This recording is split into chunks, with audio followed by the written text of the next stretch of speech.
I was 19 when this happened, and it still gives me chills whenever I think about it. My two best friends, Jake and Ryan, and I decided to go camping in the White Mountain National Forest in New Hampshire. We'd been on camping trips before, but this was our first time going deep into the woods without any other campers nearby.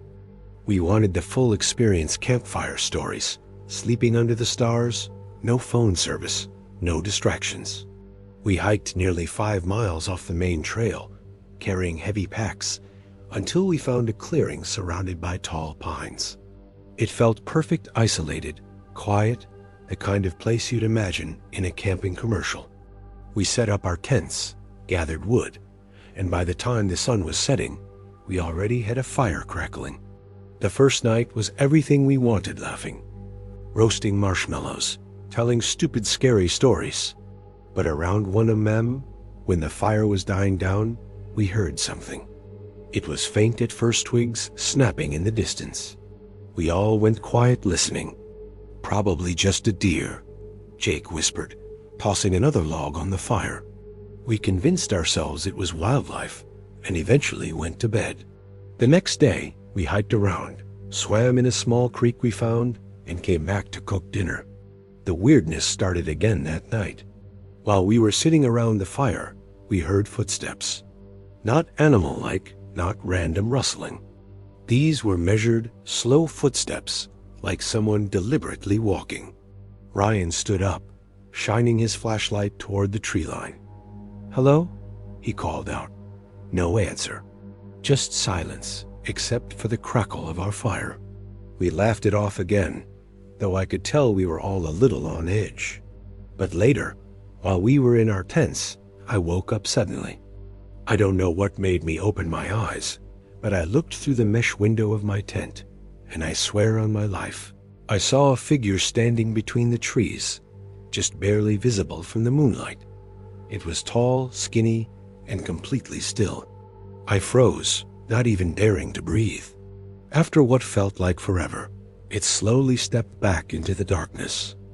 I told myself I must have been half asleep, imagining things. The third night is when things escalated. We had just finished dinner and were sitting around the fire again when Ryan said he felt like we were being watched.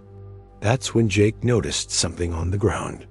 Near the edge of the clearing, sticking out from behind a log, was a boot print. But it wasn't one of ours. The tread was different, larger and fresh. Our laughter and easy mood disappeared instantly. We decided to stay up late, keeping the fire burning. At some point, Jake got up to take a piss near the trees. He came running back seconds later, pale-faced. "There's someone out there," he whispered, standing just past the trees. Ryan and I jumped up, grabbing flashlights.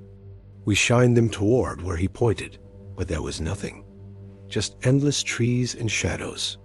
That night, we barely slept. Every snapping twig, every rustle of leaves made my skin crawl. The final night was the worst. Around midnight, as the fire was dying, we heard it again, those same deliberate footsteps circling our campsite. Ryan whispered, "Who the hell is out there?" His voice cracked with panic. We all grabbed our knives, just small camping blades, nothing that would help against a real threat. Then from the trees, we heard whistling. A slow, eerie tune. The three of us froze, staring at each other in horror. It wasn't loud. It was faint, distant, but definitely a person. "Pack up. We're leaving." "Now," Jake hissed. We scrambled, shoving things into our backpacks, barely putting out the fire. The whistling grew louder, closer. At one point, my flashlight beam caught something between the trees. A man. He was shirtless, dirty, with long hair covering most of his face. He was just standing there, watching us. We didn't say a word. We just grabbed everything and bolted down the trail, running as fast as we could through the dark forest. Behind us, I swear I heard him laughing. We didn't stop until we reached the trailhead near the parking lot, completely out of breath, drenched in sweat. The worst part? When we got to my car, there was something tucked under the windshield wiper.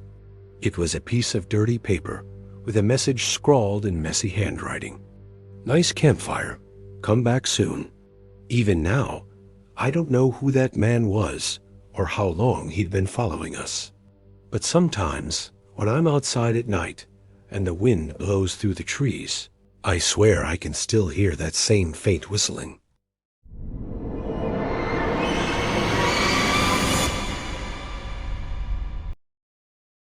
Back in the summer of 2017, my girlfriend and I went on a camping trip in Vermont's Green Mountains. We thought it would be the perfect escape from city life, a quiet place to relax by the river, cook over the fire, and sleep under the stars. The first day went exactly as planned.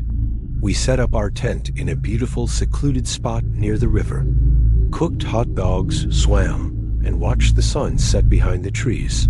It felt safe, peaceful, almost too perfect. But that night, around 3 in the morning, I woke up to the sound of footsteps outside our tent. They weren't random like an animal scurrying. They were heavy, human-like, and slow. My girlfriend woke up too, clutching my arm as we both sat in silence. The steps circled our tent once, then twice, before stopping completely. I barely breathed, convinced someone was out there, just listening. Eventually, the sound faded, and we somehow drifted back into an uneasy sleep. The next morning, I told myself it must have been an animal. But when I walked to the river to wash my face, I noticed something that made my stomach twist. Across the river, on the opposite bank, there was now a tent. A dirty, torn, old-looking tent that hadn't been there yesterday. And sitting outside of it, in the shadows, was a man. He wasn't moving, wasn't talking, just staring across the river. Staring directly at me. I quickly turned away, acting like I hadn't seen him, and went back to my girlfriend. The whole day, I couldn't shake the feeling of being watched. That night, the noises came back. Only this time, it wasn't footsteps, it was breathing. Heavy, raspy breathing, right outside our tent, so close it felt like whoever it was could reach in and touch us. Then came the sound of something dragging slowly along the fabric of the tent. A sharp edge, a blade maybe, being scraped back and forth as though someone was teasing us. My girlfriend buried her face into my chest, and I didn't move a muscle. We lay there frozen, terrified, until the sound finally faded away. At sunrise, we packed our gear and rushed to leave. But before we did, I forced myself to check across the river. The strange tent was gone, completely vanished. What remained, though, chilled me to the bone. On the ground was a pile of small bones, maybe from animals, and resting on top of them was a single Polaroid photo. When I picked it up, my blood ran cold. It was a picture of us.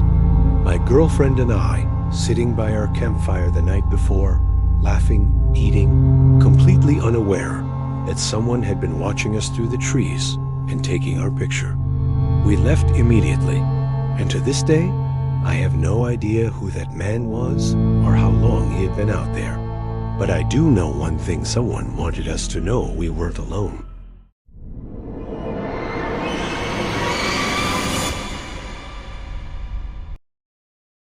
This one happened to my uncle back in the early 2000s, and he swears it's the reason he hasn't gone camping ever since. He and 3 friends, Mike, Kevin, and Darren, took a trip out to Allegheny National Forest in Pennsylvania.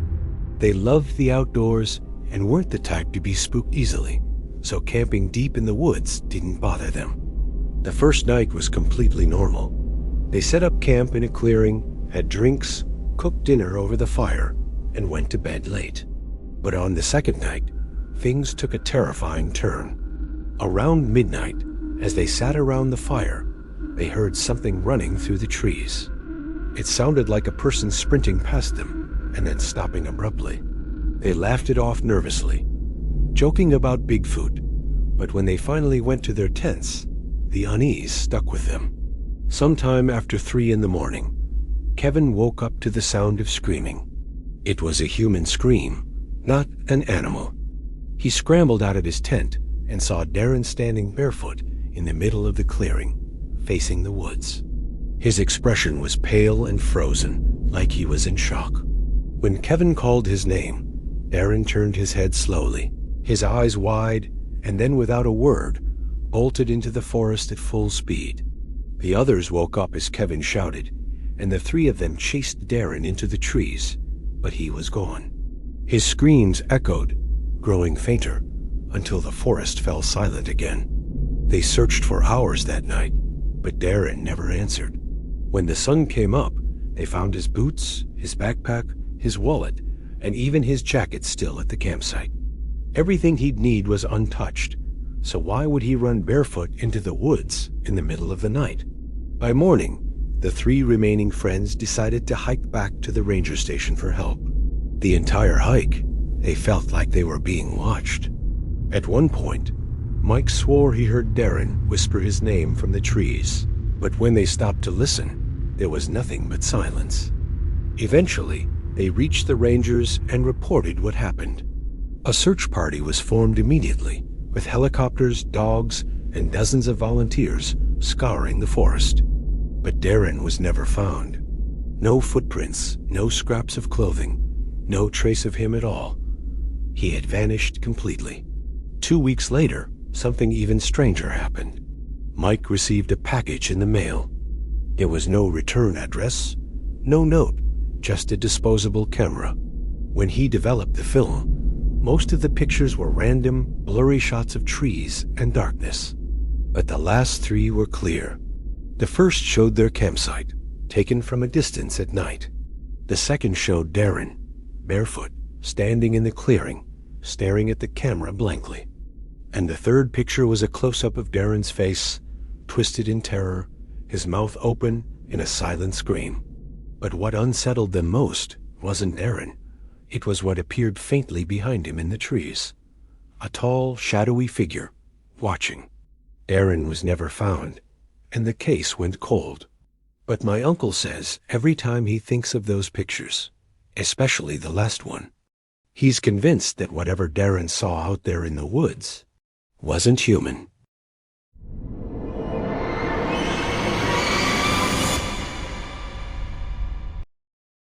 In the summer of 2019, I went on a camping trip with my college roommate, Chris, in upstate New York.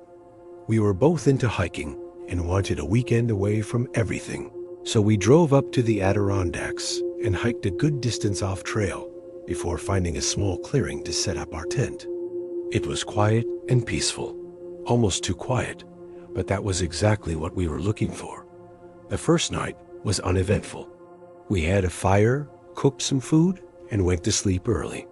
Around 2 in the morning, though, I woke up to the sound of someone whispering outside the tent.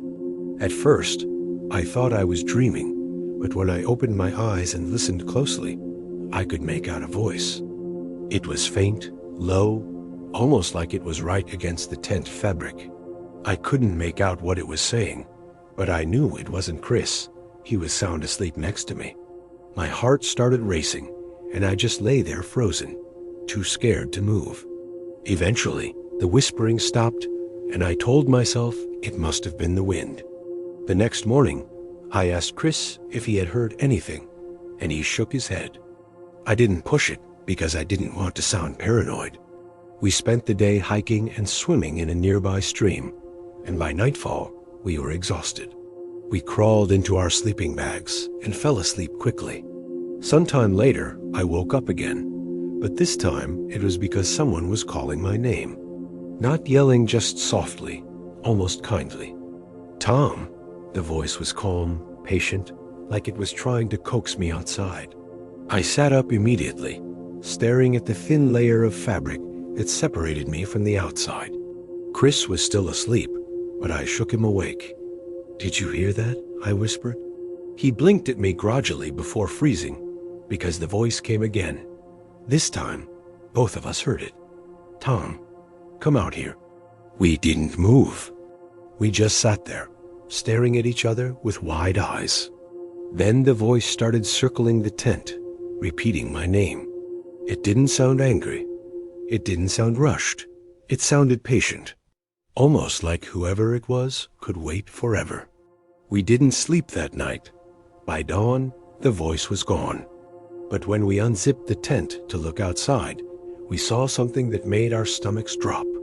In the dirt, right in front of our tent flap, was a set of footprints. Bare feet, large, and they circled the tent completely before disappearing into the trees. We packed up and hiked back to the car without saying much. To this day, neither of us knows who or what was out there calling my name, but I haven't been camping since.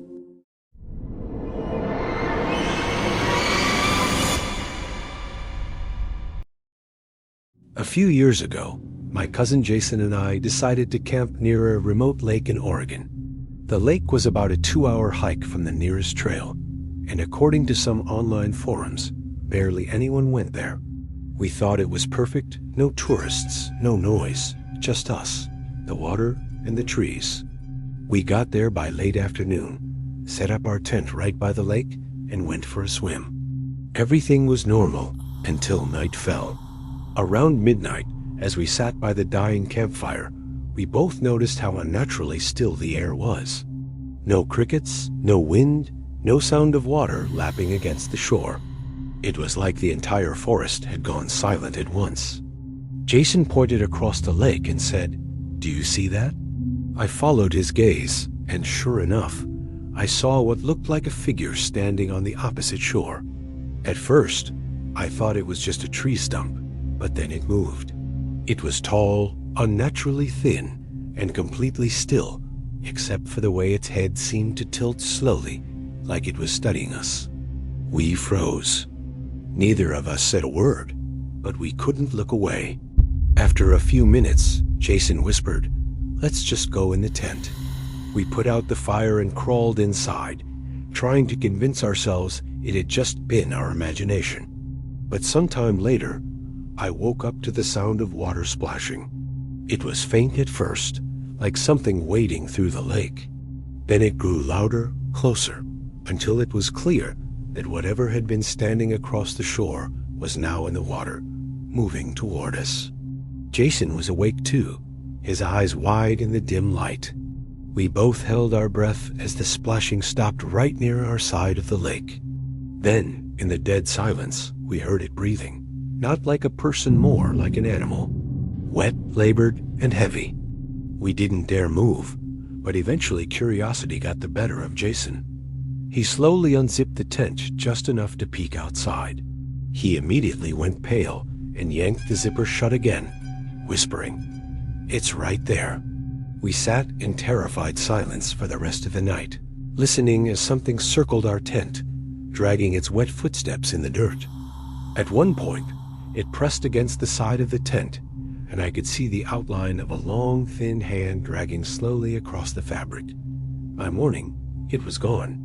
The only trace left behind were wet footprints leading from the lake to our tent and back again.